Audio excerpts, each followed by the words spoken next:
وعن أبي هريرة رضي الله تعالى عنه أنه قال قال النبي صلى الله عليه وسلم من يأخذ عني هؤلاء الكلمات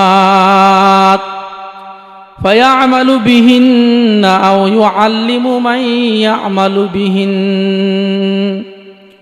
আল্লাহ নবী সাল্লাল্লাহু আলাইহি ওয়াসাল্লাম একদিন উপস্থিত সাহাবা একরামদের বলতেছিলেন, ও প্রাণের সাহাবা একরাম শোনো, আমি তোমাদেরকে 5টি উপদেশ দিতে চাই, 5টি কথা আমি তোমাদের বলতে চাই।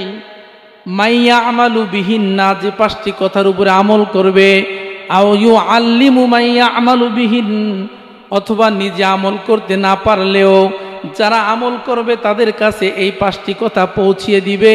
তোমাদের ভিতরে এরকমের কে কে আসো, এই 5টি কথা হয়তো নিজে আমল করবা অথবা যারা আমল করবে তাদের কাছে পৌঁছিয়ে দিবা, এরকমের কে কে আছো? সাহাবা একরামকে আল্লাহ নবী বললেন, আমি তোমাদেরকে 5টি কথা বলতে চাই, যেই 5টি কথা তোমাদের ভিতরে কে কে আছো যে আমল করতে পারবা, অথবা তুমি আমল করতে পারবা না কিন্তু যারা আমল করতে পারবে তাদের কাছে তুমি পৌঁছিয়ে দিতে পারবা, এরকমের কে কে আছো?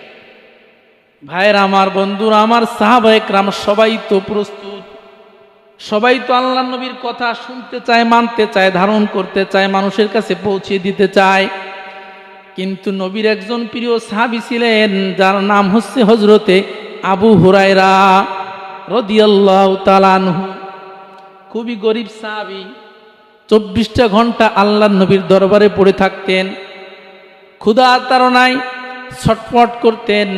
অন্যান্য সাহাবা একরাম মনে করতেন সম্ভবত তার মির্গি রোগ হয়েছে, মির্গি রোগ হলে মানুষ ছটফট করে, কিন্তু আল্লাহ নবী জানতেন যে আমার আবু হুরায়রার ভিতরে কোনো রোগ ছিল না, শুধুমাত্র অনাহারের কারণে, ক্ষুধার কারণে আবু হুরায়রা সব সময়ের জন্য ছটফট করতেন। 24 ঘন্টা আল্লাহ নবীর দরবারে থাকতেন, যার কারণে সবচেয়ে বেশি হাদিসের বর্ণনাকারী সাহাবীর নাম হচ্ছে হযরত আবু হুরায়রা রাদিয়াল্লাহু তাআলা আনহু।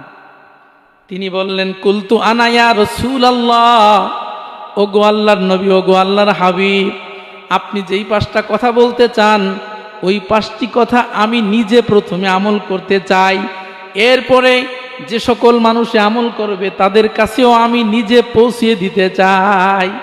সমস্ত সাহাবা একরামের ভিতর থেকে আবু হুরায়রা রাদিয়াল্লাহু তাআলা আনহু সবার আগে দাঁড়িয়ে গেলেন। আল্লাহর নবী আবু হুরায়রা রাদিয়াল্লাহু তাআলা আনহুকে ডাকলেন। আবু হুরায়রা রাদিয়াল্লাহু তাআলা আনহু বলেন, ফা আখাযা বিয়াদাই, আল্লাহর নবী আমার হাত এইভাবে ধরলেন, এইভাবে আবু হুরায়রা রাদিয়াল্লাহু তাআলা আনহু বলেন, আল্লাহর নবী আমার হাত এইভাবে ধরলেন, এইভাবে হাত ধরে ফা আদ্দা খামসা, 1 2 3 4 5 এরকমের 5টি আঙ্গুল গণনা করে আল্লাহর নবী আমাকে 5টি উপদেশ দিলেন। কয়টি উপদেশ? আল্লাহর নবী আবু হুরায়রা রাদিয়াল্লাহু তাআলা আনহুকে বললেন, ও আবু হুরায়রা, ইত্তাকিল মাহারিমা তাকুন আ'বাদান নাস। ও আবু হুরায়রা, তোমাকে আমি 5টি নসিহত করব, উপদেশ দিব। তার ভিতরে 1 নাম্বার উপদেশ হলো ইত্তাকিল মাহারিম, নিজেকে হারাম কাজ থেকে বাঁচাও। তাকুন আ'বাদান নাস, পৃথিবীর বুকে সবচেয়ে বড় ইবাদতকারী হিসেবে গণ্য হয়ে যাবা। নিজেকে হারাম কাজ থেকে বাঁচাও। কিসের থেকে? হারাম কাজ। দুনিয়াতে অসংখ্য গণিত হারাম কাজ আছে, অবৈধ কাজ আছে, গুনার কাজ আছে। আবু হুরায়রা, তুমি নিজেকে গুনার কাজ থেকে যদি বাঁচাইতে পারো, তাকুন আ'বাদান নাস, তাহলে সবচেয়ে বড় আবেদ ইবাদতকারী বান্দা হিসেবে তুমি সাব্যস্ত হবে। সুবহানাল্লাহ। তাহলে শুধু ইবাদত দিয়ে কিন্তু ইবাদতকারী বান্দা হওয়া যায় না। শুধু নামাজ পড়লেই একজন মানুষ আবেদ হয় না, শুধু রোজা রাখলেই কি হয় না? আবেদ হয় না। আল্লাহর নবী বলেন, গুনার থেকে যদি কেউ বিরত থাকে সেও বড় আবেদ, বরং সবচেয়ে বড় আবেদ সে যে গুনার থেকে বিরত থাকে। আল্লাহর নবী বলেন, আবু হুরায়রা, তুমি জেনে রেখো, ইবাদত বন্দেগীর মাধ্যমে যেমনিভাবে মানুষ আল্লাহ তাআলার নৈকট্য অর্জন করে, ঠিক তদ্রূপভাবে গুনার কাছ থেকে বিরত থাকার মাধ্যমেও একজন মানুষ আল্লাহ তাআলার নৈকট্য অর্জন করতে পারে। ইবাদতের মাধ্যমে আল্লাহ তাআলা বান্দার যেমন প্রিয় হয়ে যায়, ইবাদত বান্দা যখন করে ওই বান্দাটা কিন্তু আল্লাহ তাআলার কাছে বড় দামি হয়ে যায়, প্রিয় পাত্র হয়ে যায়। ঠিক তদ্রূপভাবে যদি কোনো বান্দা গুনার কাছ থেকে বিরত থাকে, গুনার কাছ থেকে বিরত থাকার কারণেও ওই বান্দা আল্লাহর কাছে প্রিয় পাত্র হয়ে যায়। এই জন্য হাদিসের ভিতরে আছে, আল্লাহর নবী বলেন, যদি কেউ নেক আমলের ইচ্ছা করে, নেক আমলের ইচ্ছা, ওয়ালাম ইয়ামালহা, কিন্তু নেক আমল এখনো করে নাই। আপনি একটা নেক আমলের ইচ্ছা করেছেন কিন্তু এখনো নেক আমল করেন নাই, আল্লাহর নবী বলেন কুতিবাত লাহু হাসানাতান, ওই বান্দার আমল নামায় একটা নেকি লিপিবদ্ধ হয়ে যায়। ভালো কাজের ইচ্ছা করলেই আমল নামায় নেকি চলে আসে, যদিও আপনি ভালো কাজ না করেন। আল্লাহর নবী বলেন এক ব্যক্তি ভালো কাজের ইচ্ছা করলো, ওয়া আমিলাহা, ভালো কাজটাও করলো, কুতিবাত লাহু আশারাতু হাসানাতিন, তাহলে ভালো কাজ করার কারণে ওর আমল নামায় 10টা নেকি লিপিবদ্ধ হয়ে যায়। ভালো কাজের ইচ্ছা আপনি করছেন, তাতেই একটা নেকি পেয়ে যাবেন। ভালো কাজ যদি করে ফেলেন তাহলে 10 গুণ নেকি পেয়ে যাবেন, 10টা নেকি পেয়ে যাবেন। সুবহানাল্লাহ। ওয়া ইন হাম্মা সাইয়াতান, আল্লাহর নবী বলেন যদি কোনো মানুষ গুনার ইচ্ছা করে, গুনার ইচ্ছা, ওয়ালাম ইয়ামালহা, অথচ গুনাহ করে নাই, ঘর থেকে বের হয়েছে সে গুনাহ করবে, এই নিয়তে ঘর থেকে বের হওয়ার পরে কিন্তু গুনার স্থানে যে গুনাহ করে নাই, আল্লাহর নবী বলেন কুতিবাত লাহু হাসানাতুন, ওই বান্দার আমল নামায়ও একটা নেকি লিপিবদ্ধ হয়ে যায়। গুনার কাজে নিয়ত করছেন কিন্তু গুনাহ করেন নাই, আল্লাহর নবী বলেন তোমার আমল নামায় একটা নেকি আমি লিখে দিলাম। ওয়াইনা আমিলাহা, আর যদি কোনো বান্দা গুনার ইচ্ছা পোষণ করার পরে গুনার কাজ যদি করে ফেলে, আল্লাহর নবী বলেন কুতিবাত লাহু সাইয়্যাতুন ওয়াহিদা, ওই বান্দার আমল নামায় একটা মাত্র গুনাহ লিপিবদ্ধ হয়। তাহলে গুনাহ, একটা গুনাহ করলে কয়টা গুনাহ লিপিবদ্ধ হয়? একটা নেকি করলে কয়টা নেকি লিপিবদ্ধ হয়? 10টা। সুবহানাল্লাহ। গুনার কাজের ইচ্ছা করছেন কিন্তু গুনাহ করেন নাই, আল্লাহর নবী বলেন তোমার আমল নামায় একটা নেকি লিপিবদ্ধ হয়ে গেছে। আর গুনাহ যদি হয়ে যায় তাহলে গুনাহ একটা গুনাহই হবে। আর নেক আমলের ইচ্ছা করলেও সওয়াব, নেক আমল করে ফেললে 10 গুণ সওয়াব। আল্লাহর নবী বলেন ইন্নাল হালালা বাইয়িনুন ওয়া ইন্নাল হারামা বাইয়িন, আল্লাহর নবী বলেন কোনটা হালাল এটা স্পষ্ট, কোনটা হালাল এটা কি স্পষ্ট, ওয়া ইন্নাল হারামা বাইয়িনুন, কোনটা হারাম তাও স্পষ্ট। কোনটা হালাল কোনটা হারাম এটা কিন্তু অধিকাংশ মানুষই জানে না। কোনটা হালাল এটা অনেকেই জানে, কোনটা হারাম এটা অনেকেই জানে।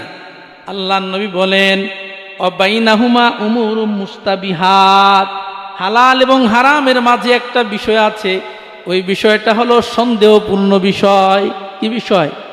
সন্দেহপূর্ণ। অনেক সময় আমরা কাজ করতে যাই আর মনে মনে ভাবি আরে এই কাজটা হালাল না হারাম, এটা হালালও না হারামও না, তবে এটা কি, মানে সন্দেহ সৃষ্টি হয় না? আল্লাহর নবী বলেন যেই সকল বিষয় তোমার ভিতরে সন্দেহের সৃষ্টি হয়, যেই কাজটা হালাল স্পষ্ট হালালও না আবার স্পষ্ট হারামও না, কিন্তু কাজের ভিতরে সন্দেহ আছে, বিষয়টির ভিতরে সন্দেহ আছে, আল্লাহর নবী বলেন যদি তুমি হারাম থেকে বাঁচতে চাও তাহলে সন্দেহপূর্ণ বিষয় থেকে তুমি নিজেকে বাঁচাও। উদাহরণস্বরূপ রাস্তায় একটা জিনিস পড়ে আছে, এখন এইটা সাধারণ কিছু জিনিস, এখন এটা রাস্তায় একটা ফলই পড়ে আছে, যদি আপনি উঠান তাহলে উঠাইলে খুব বড় একটা গুনাহ হয়ে যাবে তা না, কারণ মানুষের পায়ে পদদলিত হয়ে নষ্ট হয়ে যাওয়ার সম্ভাবনা আছে না? সেই হিসেবে আপনি উঠাইতে পারেন, উঠাইলে যে খুব বড় গুনাহ হয়ে যাবে তা না। আবার যদি না উঠান তাতেও যে অনেক বড় গুনাহ হবে বিষয়টা তা না। এখন এখানে দেখতে হবে বিষয়টা কি সন্দেহপূর্ণ যদি হয়, তাহলে এই সন্দেহপূর্ণ কাজ থেকে যে ফলটা এখন আমি উঠাবো, উঠানোর পরে যদি কেউ আমার চোর বলে, এই মেয়ে আপনি আমার ফল চুরি করছেন যদি কেউ বলে, এই সন্দেহ আছে না, আল্লাহ নবী বলেন তোমার উঠানোর দরকার নেই। তুমি সন্দেহপূর্ণ কাজ থেকে নিজেকে বাঁচাও, তাহলে তুমি হারাম থেকে বাঁচতে পারবা। এই জন্য ভাইয়ের আমার, বন্ধুরা আমার, আল্লাহ নবী বলেন হারাম থেকে বিরত থাকা হচ্ছে সবচেয়ে বড় ইবাদত। ইবাদত করলে যেমনি ভাবে নেকি হয়, গুনার কাছ থেকে বিরত থাকলেও আমল নামায় নেকি হয়। এটা আমরা অনেকে জানি না। আমরা মনে করি যে ইবাদত করলেই শুধু নেকি, শুধু ইবাদত করলে নেকি না, ইবাদত করলে তো নেকি হবেই, কিন্তু গুনার কাছ থেকে বিরত থাকলেও কি হয়, নেকি হয়। এই জন্য আল্লাহ নবী বলেন ইন্নাল হালালা বাইয়িনুন ওয়া ইন্নাল হারামা বাইয়িন ওয়া বাইনাহুমা উমুরুম মুস্তাবিহাত। হালাল এবং হারামের ভিতরে আছে একটা সন্দেহপূর্ণ বিষয়। এই বিষয় থেকে যারা বিরত থাকবে ওরাই একমাত্র হারাম কাজ থেকে বিরত থাকতে পারবে। কারণ চলে গেছে, সাউন্ড কমান।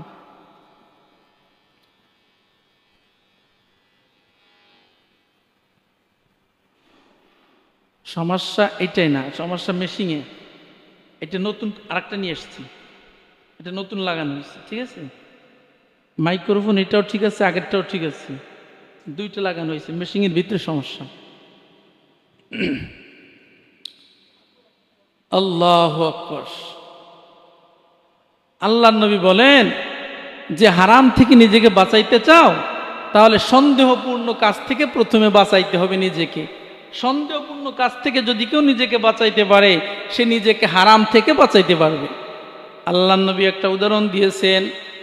আল্লাহর নবী বলেন যদি কোনো ব্যক্তি চায় তার পশুর মাধ্যমে কারো ক্ষেত খামারের কোনো ক্ষতি হবে না, যদি কেউ চায় যে আমার পশুর মাধ্যমে, আমার যে গবাদি পশু আছে এই গবাদি পশুর মাধ্যমে আমি কারো কি করব না, ক্ষতি করব না, এরকমের যদি কেউ চায়, আল্লাহ নবী বলেন তার উচিত কারো ক্ষেত খামারের পাশে যেন সে গবাদি পশু না বাঁধে। আপনার ধানের জমির পাশে গবাদি পশু বাঁধলেই যে ধান খেয়ে ফেলছে বিষয়টা তা না, কিন্তু ধান খাওয়ার সম্ভাবনা আছে কিনা। ধানের পাশে গরু বাঁধলে, ধানের পাশে ছাগল বাঁধলে, রশি ছিঁড়ে এই ফসলের উপরে আক্রমণ করার সম্ভাবনা আছে না। আল্লাহ নবী বলেন যদি তুমি চাও তোমার গবাদি পশুর মাধ্যমে কারো ক্ষতি সাধন তুমি করবা না, তাহলে তোমার জন্য উচিত হলো কারো ফসলি জমিনের পাশে তুমি তোমার গবাদি পশু বাঁধবা না। সন্দেহপূর্ণ বিষয় থেকে নিজেকে বাঁচাইলে হারাম থেকে বেঁচে থাকা যায়। যদি কেউ চিন্তা করে আমি হারাম থেকে বাঁচবো, তাহলে তাকে সন্দেহপূর্ণ বিষয় থেকে প্রথমে বেঁচে থাকতে হবে। আল্লাহ নবী আবু হুরায়রা রাদিয়াল্লাহু তাআলা আনহুকে এক নম্বরে এই উপদেশ দিয়েছেন। দ্বিতীয় নাম্বার আল্লাহ নবী বলেন ওয়ারদা বিমা কসামাল্লাহু লাকা তাকুন আগনান নাস। আল্লাহ নবী বলেন আবু হুরায়রা তুমি কি বড় ধনী হতে চাও, অনেক বড় ধনী হতে চাও? যদি ধনী হতে চাও তাহলে আল্লাহ পাক রব্বুল আলামিনের ফয়সালার উপরে রাজি হয়ে যাও।